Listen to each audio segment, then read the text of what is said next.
Hello, working people of Southwest Washington. You're listening to episode 24 of Working to Live in Southwest Washington, produced by the Southwest Washington Central Labor Council. We're also a proud member of the Labor Radio Podcast Network, with over 130 radio shows and podcasts for working people just like you. Find out more about the network at laborradionetwork.org. I'm Shannon Myers. And I'm Harold Phillips. And before we get started, we always like to remind you that the views and opinions expressed on this show are not necessarily the views and opinions of the Southwest Washington Central Labor Council, its affiliate unions, our guests' unions, or their employers, not even their pumpkin spiced latte. Nobody but themselves. She's feeling the fall, y'all. It is cold and rainy. It's starting to feel like the Pacific Northwest again. I've kind of missed it, actually. Oh, finally, my kids are saying, when is it going to be fall? When is it going to rain? Well, now that we've got that over with, hey, Shannon, you watch any good movies or TV shows lately? Funny you ask that. Since my two grandbabies have moved in with me, I have really gotten interested in this new Netflix series called PJ Masks. It's PJ great. Masks. It's great. Or Coco Melon. That's another good one. Coco Melon.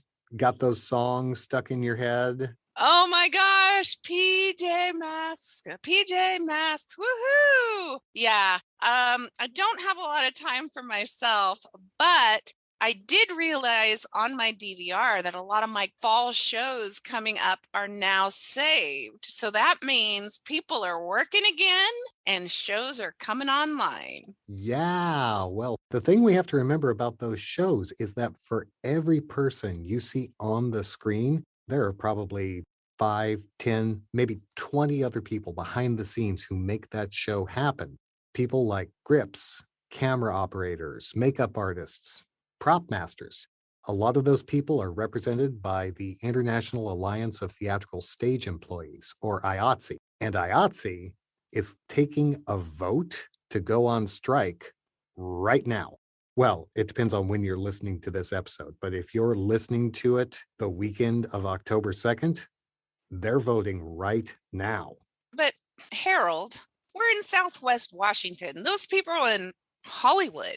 What does that matter to us? Well, a lot of IATSE members are in Hollywood, but we have a lot right here in the Pacific Northwest.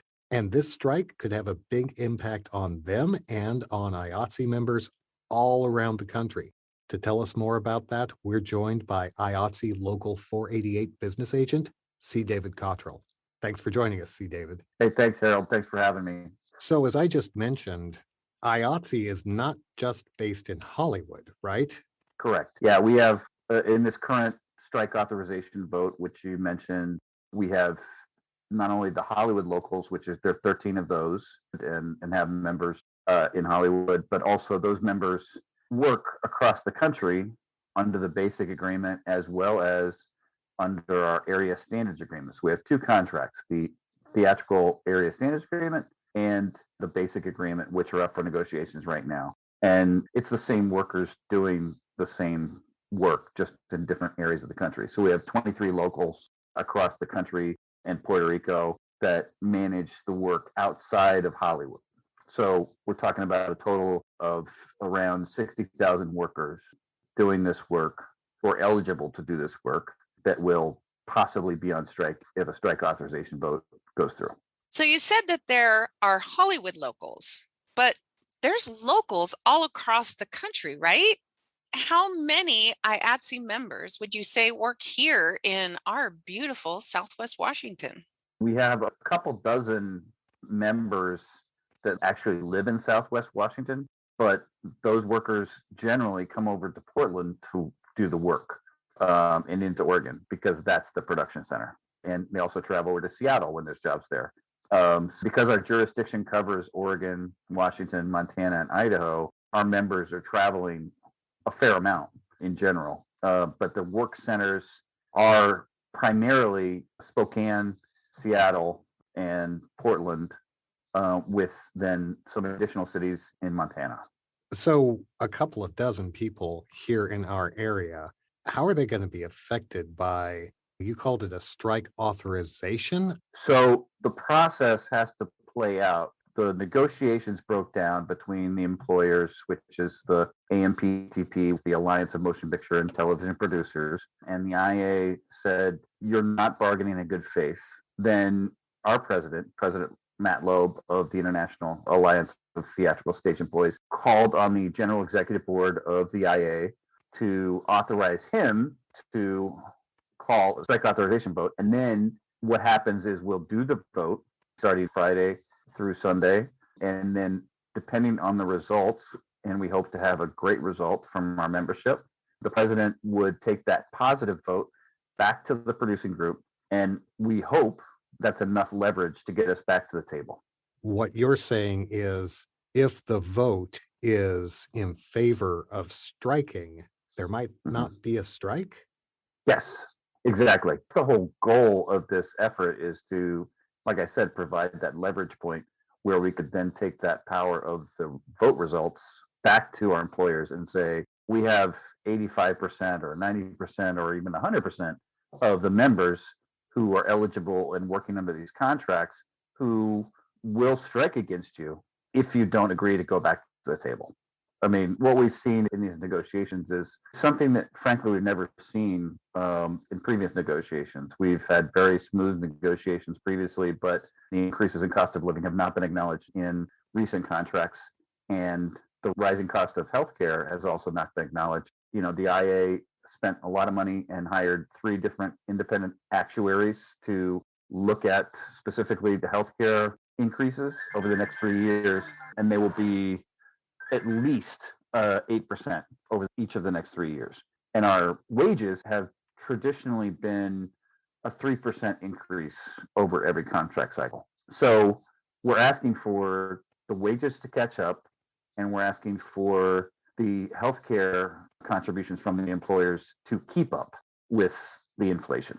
Yeah, so let's talk a little bit about the wages. Yeah. When a lot of people think about film and TV production, they think it's pretty glamorous work, right? They Right. think Sure. about exotic locations and exciting car chases and that sort of thing. How many of your members are doing the glamorous work? Probably about 1%. The work is not glamorous at all. And anybody who takes a set tour, when we used to be able to give those pre-COVID, would find themselves probably pretty bored on a set because even if you're doing an action scene or a stunt scene, it's a lot of moving parts. And so we have to get all those in order before we even start rolling on the shot. It's typically, 12 to 14 to even like more hours, 16 hours of work every day. And you're just kind of plodding through the script. Hopefully not plotting. I mean, hopefully you're moving through the script pages that were being shot that day. But depending on how the director is managing the job, how the production is set up, the logistics for the job, things can change in an instant, and you have to shift and pivot and do different things which are necessary to make the day, quote unquote. And by making the day, that means like trying to get people home at a reasonable hour. You said 12 to 14 to 16 hours? That's for one person? One person working all of those hours? Yeah, we don't have shifts. It's not a shift work kind of job. We're manufacturing entertainment, but it is an extended shift, more in line with like our healthcare workers. And I'm not trying to equate that with the work that they do and the importance of the work that they do, but it is more like that because it's not a typical factory shift, right? And you don't really know how long you're going to stay.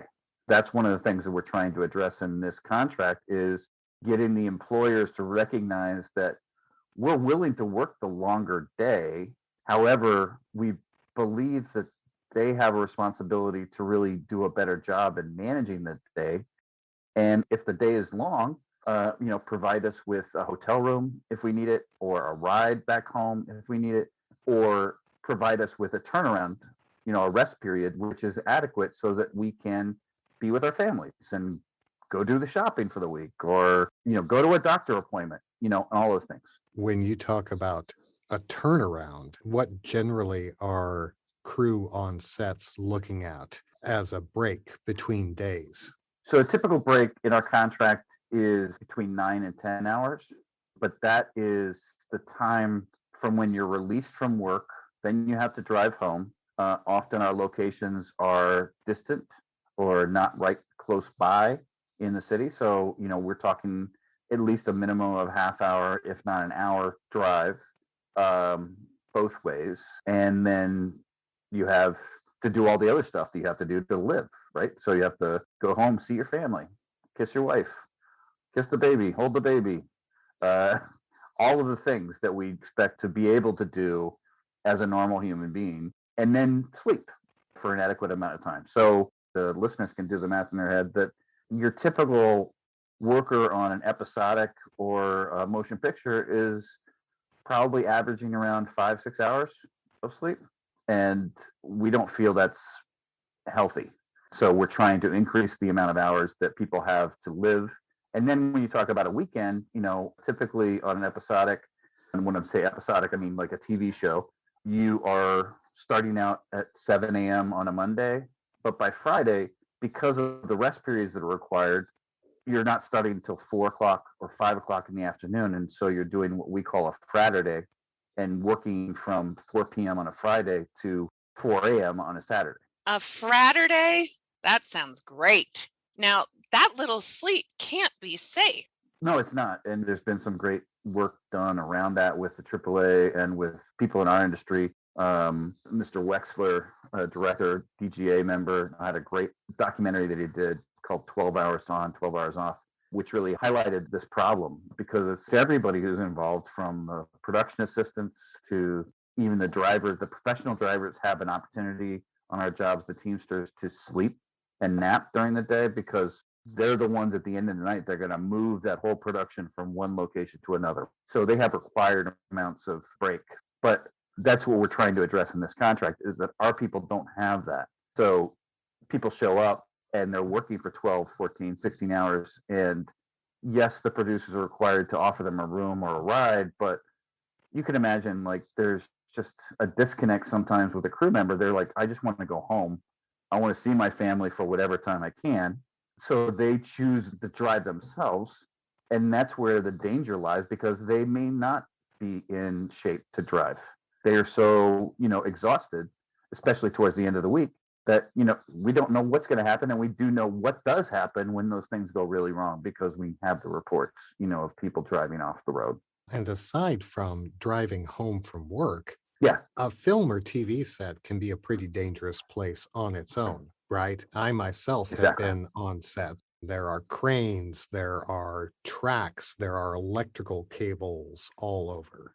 Yeah, it's an industrial work site. So, it's very important for people to realize, like we were alluding to earlier, like it's not all that glamour and the pizzazz that I think the general public may think of as what a movie set or a TV set is like. There's also the real dangers of just any kind of workplace, and especially ours when we're on location.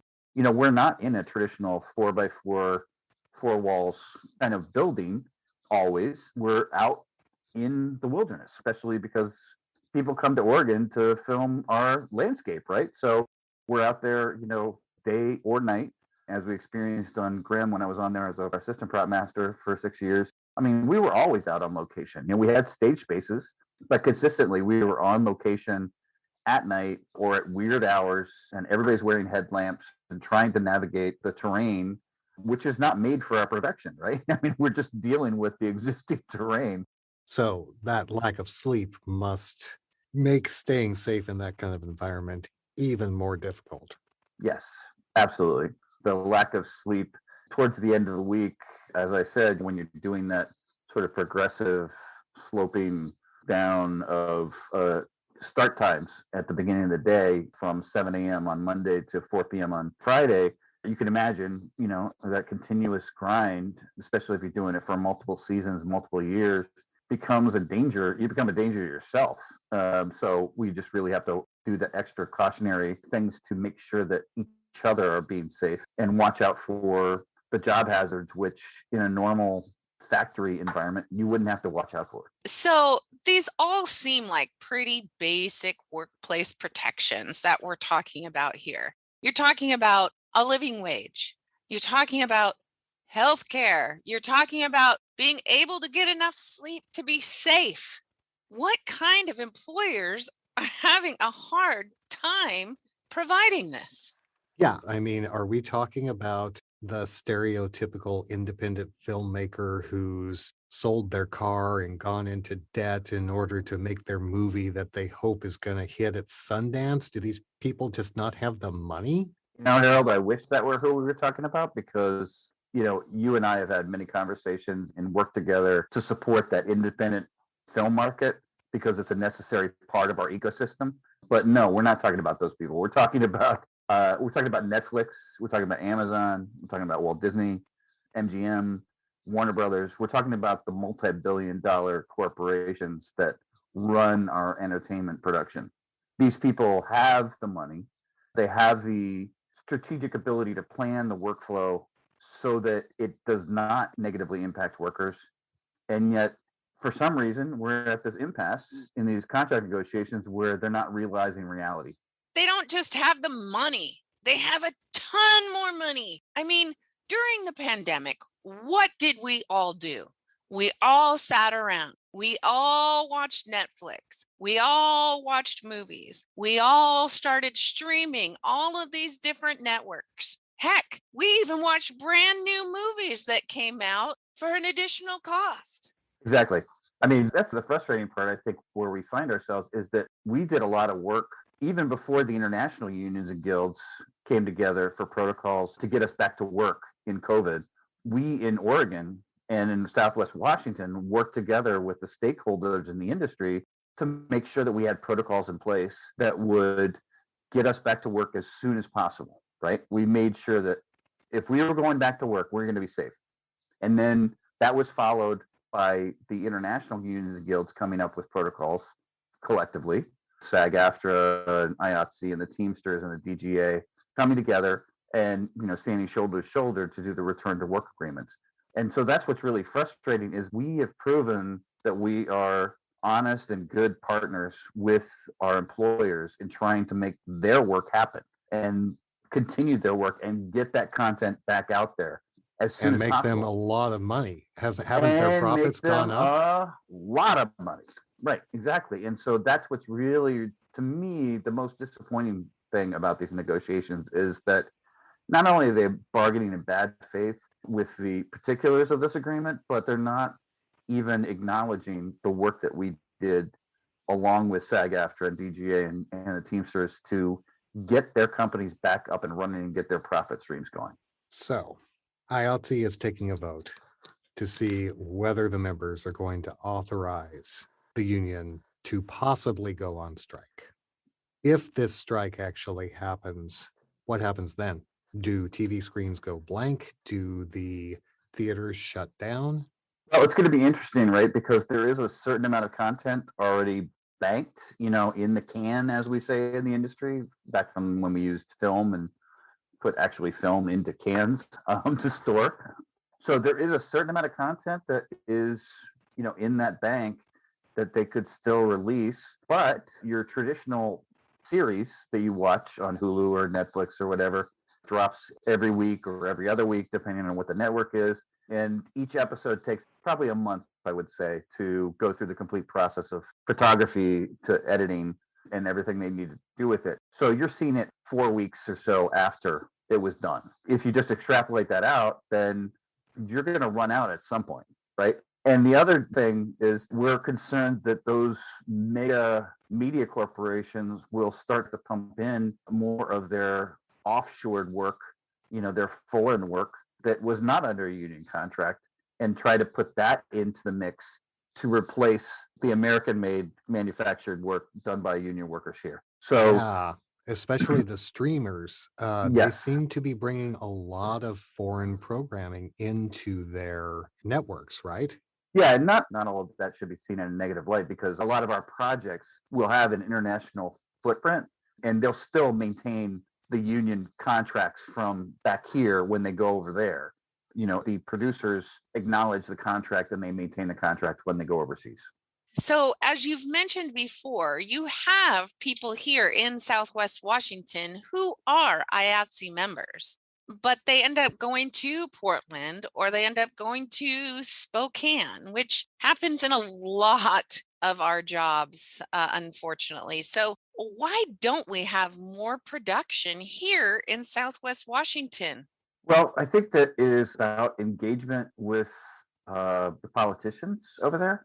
The other thing is the whole state is in kind of a flux as to what Washington wants to do with its incentive program. What what do you mean by incentives? So incentives are a way for states to attract motion picture and television production companies and productions into the region. It's kind of the baseline of competition across the United States. Washington currently has a $3.5 million film incentive program. And what they do is basically accept the production receipts on their costs, both for labor and for goods and services. And then they provide a certain percentage of reimbursement to the production for coming into Washington and spending the money here. And we know from extrapolating out the numbers that, for every dollar given by the state incentive programs, there's probably about an $8 to $10 return on each dollar spent. Oregon has done a better job to date in promoting itself. Montana just had a $2 million increase in their incentive program. I feel like we're in a good place for Washington to, again, try to boost that incentive program. Yeah, but see, David, we're talking about giving state money to these big Hollywood corporations that we were just talking about. For what did you say? You have a couple dozen IATSE members up here in Southwest Washington. How does that pencil out? I mean, why should the state be paying to employ a couple dozen people? Well, it's not just a couple dozen people in Washington, as you know. I mean, it is also all those members we have in Spokane and Seattle, as well as the members in Portland, because we do cross borders for work. We have a constant flow of workers going back and forth, especially between the Portland and Seattle markets. When you talk about our shows, our major studio productions, the ones that we're talking about regarding the strike authorization, we have 3 productions here in Portland currently, and we're probably talking a total of 600 plus workers on those 3 shows. That includes our brothers and sisters and family and Teamsters, the Directors Guild, as well as SAG-AFTRA. We're talking about a large amount of folks who live cross-border and travel cross-border to do this work, no matter what it is. We've seen increased productions in Southwest Washington, but we would love to see that escalate more. But like I said, it's dependent on the incentive program. And it's unlike other tax credits where you would pay like a rebate to an Amazon to come set up a warehouse, right?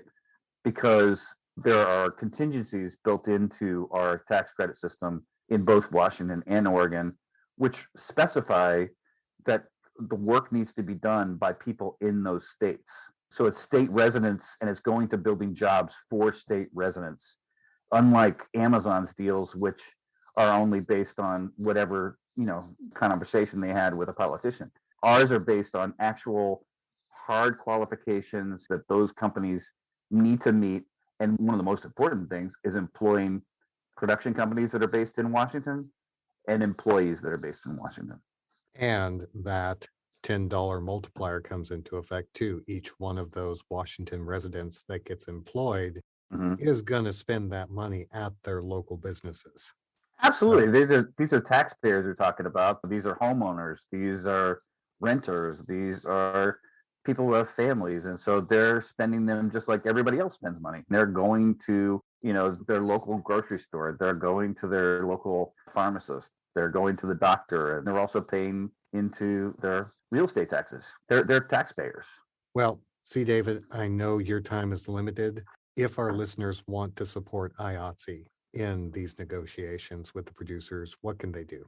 The best thing they could do as an ally is to go to asa.iatse.net. So that's asa.iatse.net. And there you'll find a lot of information on the 2 different contracts, as well as a link, most importantly, to our petition, which we are submitting nationally or have out there nationally for folks to sign on and support. Excellent. And we will put a link to that petition in our show notes. So thank you so much for making the time to join us. David Cottrill, business agent for IATSE 488, Studio Mechanics of the Northwest.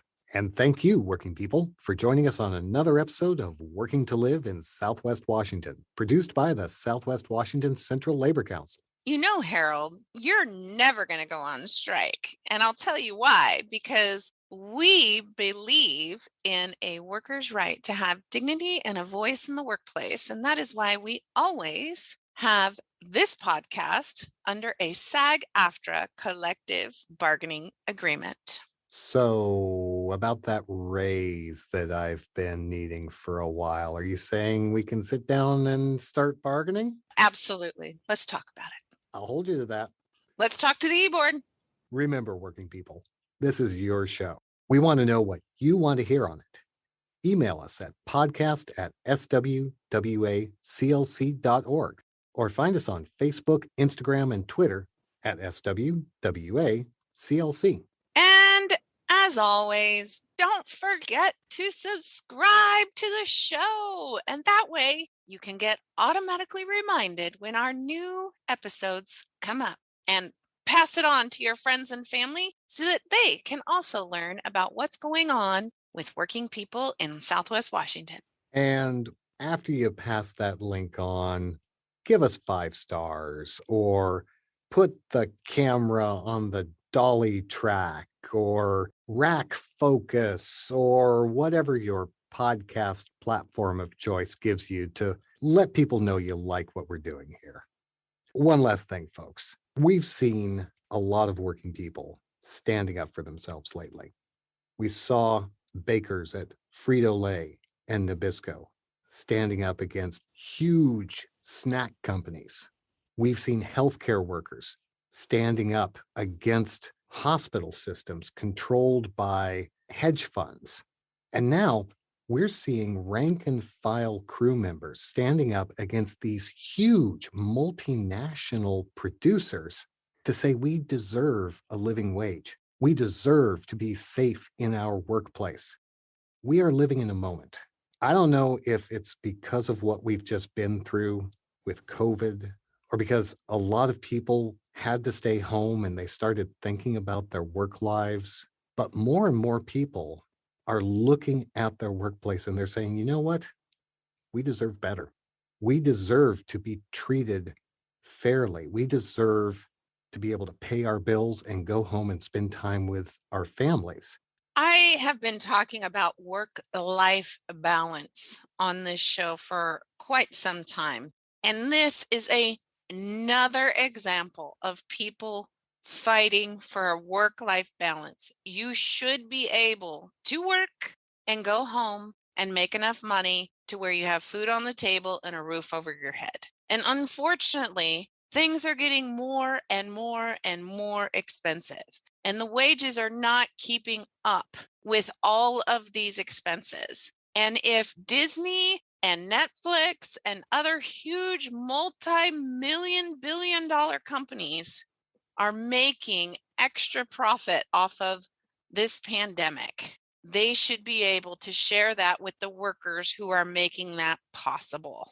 All the workers, from the actors down to the grips and all the way down to the janitors, everybody should be making a living wage and should be respected. And if the huge multi-billion-dollar companies can afford million-dollar salaries for their CEOs, then God damn it, they should be able to afford living wages for the people who get them there. It really doesn't matter if you're a nurse, if you're a housekeeper, or if you're a crew member on a movie set. The simple fact of the matter is you go in, you work for your paycheck, and you want to go home. You want to go home safe. You want to go home with enough time to rest that you can come back to work refreshed. That's what IATSE's fight is all about. That's what many of us are fighting for in our workplace. So if you're tired of the way things are, start talking to your coworkers. And when you're ready to actually make a difference, give us a call. we can put you in touch with somebody who can help you organize. Absolutely. Call us. We're here for you. We'll see you soon. Bye.